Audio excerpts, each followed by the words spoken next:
Lahore press club ਦੇ election ਵਾਸਤੇ ਸਹਾਫੀ ਤਨਜ਼ੀਮਾਂ ਭਰਪੂਰ ਅੰਦਾਜ਼ ਨਾਲ ਮੁਤਹਰਕ ਹੋ ਗਈਆਂ ਨੇ। ਐਸੇ ਸਿਲਸਿਲੇ ਵਿੱਚ ਪ੍ਰੋਗਰੈਸਿਵ ਗਰੁੱਪ ਨੇ ਰੇਸ ਕੋਰਸ ਪਾਰਕ ਦੀ ਕੰਟੀਨ ਤੇ ਅਹਿਮ ਇਜਲਾਸ ਬੁਲਾਇਆ, ਜਿਹਦੇ ਵਿੱਚ ਪ੍ਰੋਗਰੈਸਿਵ ਗਰੁੱਪ ਦੇ ਆਗੂਆਂ ਨੇ ਭਰਵੀਂ ਰਲਤ ਕੀਤੀ।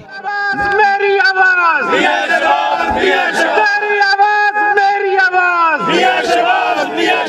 इस मौके ते प्रोग्रेसिव ग्रुप दे रहनुमावां दा आखना सी कि प्रोग्रेसिव ग्रुप ने गुज़श्ता 3 साल तो जिहड़ी सहाफ़ी बरादरी दी खिदमत कीती है ओदी मिसाल नहीं मिल रही ते प्रोग्रेसिव पैनल इस वारी भी अपनी कारकर्दगी दे सिर ते लाहौर प्रेस क्लब दे इलैक्शनस जितेगा। ਜਿਹੜੇ ਮੁxtਲਿਫ ਇਸ਼ੂਜ਼ ਸਨ, ਚਾਹੇ ਉਹ ਪ੍ਰੈਸ ਕਲੱਬ ਦੇ ਹੋਣ ਜਾਂ ਮੈਂਬਰਾਂ ਦੀ ਫਲਾਹ ਬਹਿਬੂਦ ਦੇ ਹੋਣ ਜਾਂ ਸਹਾਫੀ ਕਲੋਨੀ ਦੇ ਹੋਣ, ਉਹ ਪੂਰੇ ਕਰਕੇ ਦਿਖਾਏ ਨੇ। ਸਿਰਫ ਖਾਲੀ ਨਾਰੇ ਨਹੀਂ ਲਾਏ ਔਰ ਇਹ ਸਾਬਤ ਕੀਤਾ ਹੈ ਕਿ ਜਿਹੜੀ ਪ੍ਰੋਗਰੈਸਿਵ ਦੀ ਕਿਆਦਤ ਹੈ ਉਹ ਜਿਹੜੀ ਹੈ ਉਹ ਲੋਕਾਂ ਦਾ ਮੁਖਲਿਸ ਹੈ, ਉਹਨਾਂ ਦਾ ਜ਼ਾਤੀ ਕੋਈ ਏਜੰਡਾ ਨਹੀਂ ਹੈਗਾ।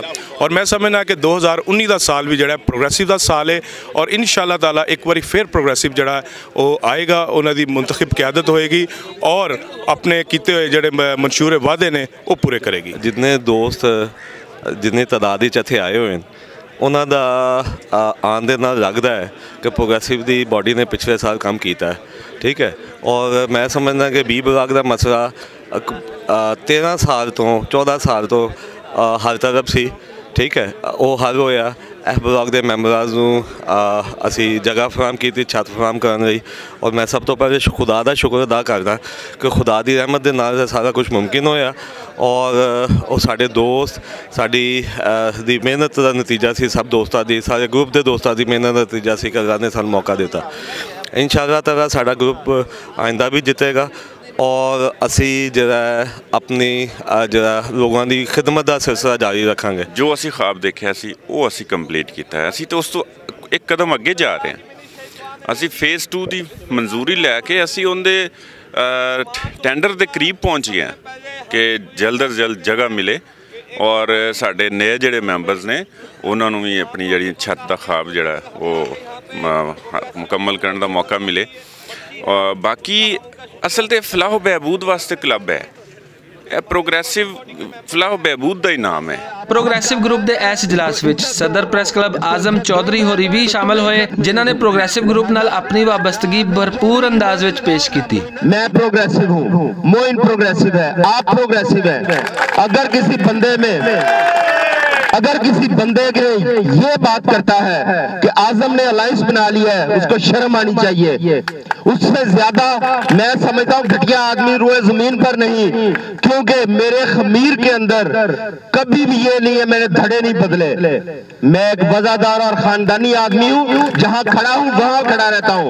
आजम चौधरी होरा ने लाहौर प्रेस क्लब के इलैक्शनस 2018-19 वास्ते प्रोग्रेसिव ग्रुप वालों सदारत की सीट ਲਈ शहबाज मियाँ होरा नूं बेहतरीन उम्मीदवार करार दिता। मैं समझता हूँ कि शहबाज मियाँ हमारा एक बेहतरीन उम्मीदवार है जिसे हम मैदान में उतारे।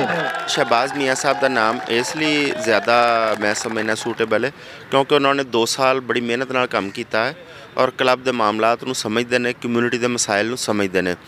दूसरा इस वेले साफियां के हवाले नाल जिहड़ी असीं तहरीक चलाई है, साफियां के रोज़गार के हवाले नाल उहदी जॉइंट एक्शन कमेटी के मैंबर भी ने और जिहड़ी लाहौर प्रेस क्लब के प्रेजिडेंट की सीट है उन्होंने असी कन्वीनियर उहदा इंतखाब किया है कि वह कन्वीनियर होएगा उस कमेटी का।